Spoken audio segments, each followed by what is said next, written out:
मंदिर में जाकर के करेगा भक्ति। क्या रखा है मंदिर में?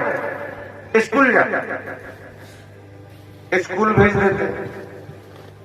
बड़ा हो गया, युवावस्था हो गई, जवानी आ गई, तो जवानी में शादी विवाह कर देते हैं, ग्रस्त के बीच में उलझ जाता है।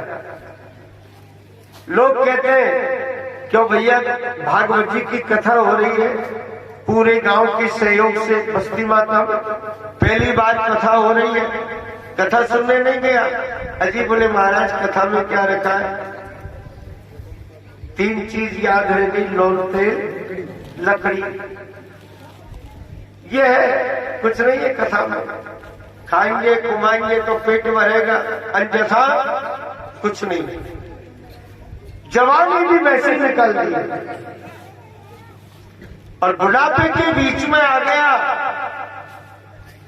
जगह जगह शरीर को कष्टों ने आकर के घेर लिया। कमर में दर्द, घुटनों में दर्द, जोड़ों में दर्द, कंठ अवरुद्ध हो रहा है। और अब के बाबा ये माला ले माला फेर ले राम राम। अरे क्या धरे और माला फेर, माला फेरत झुक गया गया न मन का फेर। क्या होगा जब तक एकाग्रता से माला नहीं फेरे? बचपन में घी दूध नहीं पिलाया बालक को, पूरा बचपन वैसे निकल गया। और आजकल के केवल युवाओं को तो छोड़ो, बच्चे भी मैं देखता हूं तो ये सिस्टम चल रहा है। पुड़िया आती है ना, कौन सी, ये जर्दे वाली, जिसको कहते हैं गुटखा। छोटे छोटे बच्चे भी गुटखी खाने के लिए लग गए। क्या उसके माता पिता को पता नहीं है? तुम्हारा बालक जहर खा रहा है और तुम राजी हो रहे हो? नाम नहीं लूंगा। कल की कथा में, चलती कथा में मैंने 2 महिलाओं को देखा।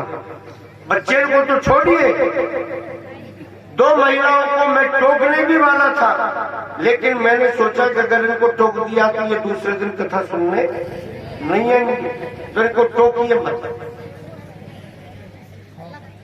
चलती कथा में ऊपर को मुंह करके गुटखा खा रही। कल मैंने देखा था 2 लेडीजों को, लेकिन ये स्त्रियों के संस्कार में नहीं आता। ये अच्छा नहीं है, ये उचित नहीं है, ये अच्छी बात नहीं है। मेरे भाई बहन, बचपन के बीच में बालक को घी दूध मिला करके नहीं पिलाया, जवानी के बीच में घी दूध मिला करके नहीं पिलाया, और जब बाबा की 80 वर्ष की आयु हो गई तो बाबा ले 1 गिलास दूध ले ले, थोड़ा सा घी मिला, ज्यादा नहीं, 50 ग्राम घी है। पचेगा क्या? वो नहीं पच सकता।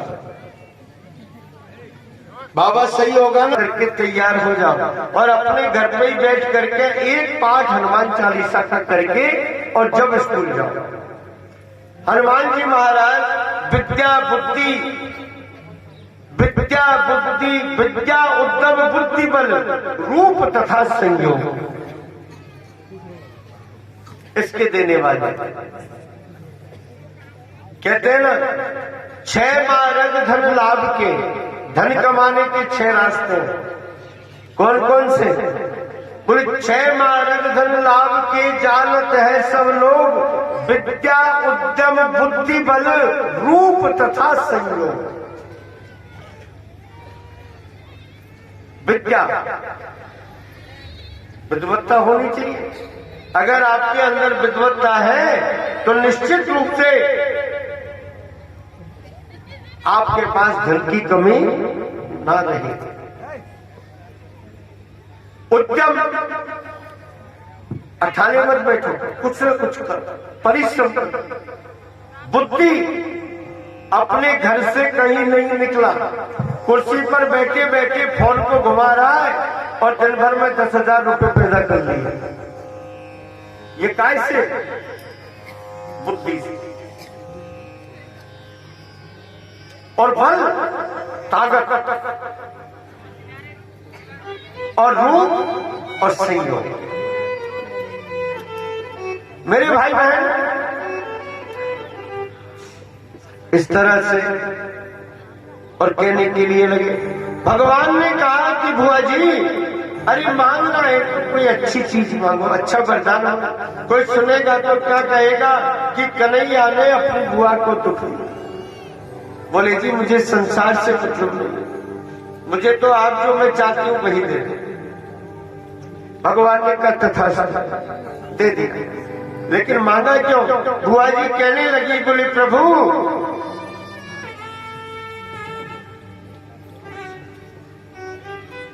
दुख में सुमिरन सब करे और सुख में करे न कोई। जो सुख में सुमिरन करे तो दुख का ये गुण हो। वो सुख के माथे सिर पड़ो। ऐसा सुख मुझे नहीं चाहिए जिससे मेरे राम जी का नाम बिसर जाए। ऐसी सुख की मुझे आवश्यकता नहीं है कि सुख के माथे सिर पड़ो, आज नाम हृदय से जाए। बलिहारी वो दुख की जो पल पल राम रटा। बलिहारी तो उस दुख की है जो पल पल और भगवान का नाम याद दिलाता रहे। मेरे भाई बहन आगे बढ़ने लगे, चलने लगे। धन्य माता द्रौपदी को भी अश्वत्थामा ने द्रौपदी के जो 5 पुत्रों की हत्या करी, भगवान अश्वत्थामा को पकड़ करके लाए। कहने लगे जी इस दुष्ट का, इस पापी का क्या करें?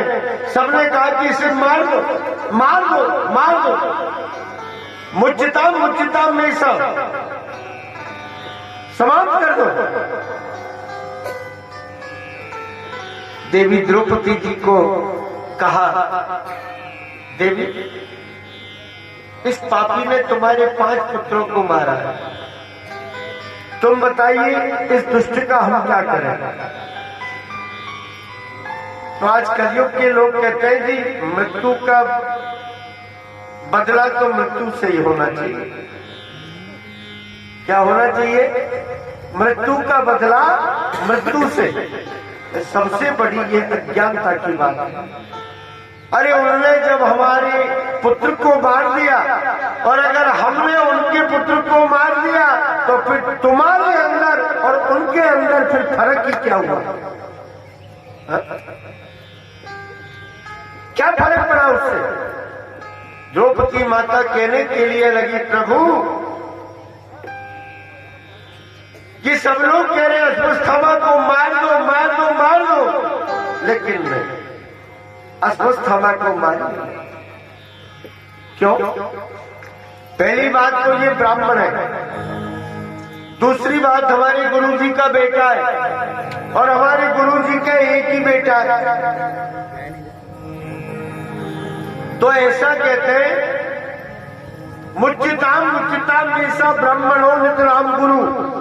ये ब्राह्मण है, ब्राह्मण अगर 100 अपराध कर देना तब भी उसको क्षमा कर देना चाहिए। 100 अपराध कर दे तब भी उसको छोड़ देना चाहिए। ये ब्राह्मण मारिए। और फिर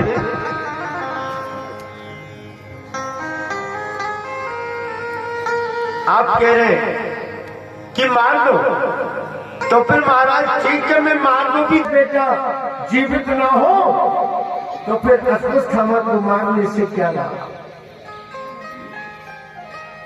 क्या होगा फिर इसमें और हमने फर्क ही क्या रहेगा? अर्जुन ने भगवान को कहा कि प्रभु आप सबसे पूछ रहे कहीं आप भी तो बताओ हम क्या करें। भगवान ने कहा, बोले भैया मैं बताओ। बोले जी हाँ आप बताओ। तो बोले मैं तो दोनों बात कहूंगा। बोले कि क्या। बोले मार भी दो और छोड़ भी दो। भगवान ने दोनों बात कही, मार भी दो और छोड़ भी दो।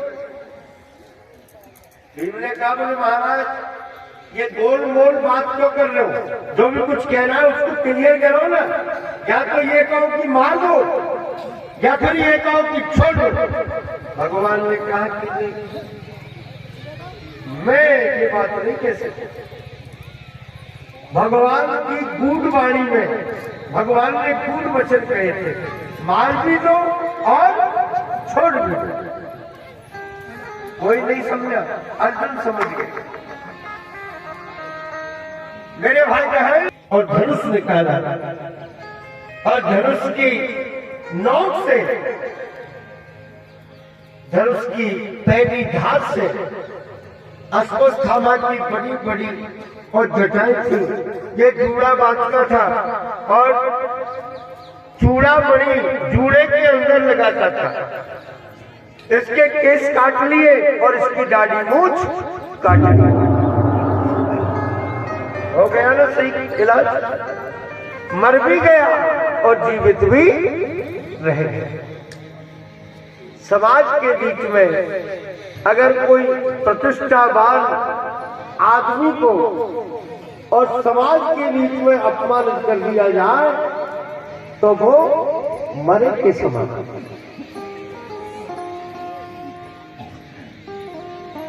चले गए। अंत में मेरे भाई बहन अश्वत्थामा को छोड़ दिया। मणि भगवान ने अपने पास में रख ली। ब्राह्मणों के पास में दो जगह मणि थी। कहाँ? एक तो भृगु जी महाराज के पास। तो भृगु जी ने जाकर की और भगवान नारायण को बक्षस्थल में ठोकर मारी। तो वहां भृगुलता का निशान हो गया और बक्षस्थल में किसका निवास है? लक्ष्मी जी का। लक्ष्मी जी के पास में अमर सरस्वती का भी निवास हो गया। तो ऐसा कहते हैं मेरे भाई बहन कि लक्ष्मी और सरस्वती ये दोनों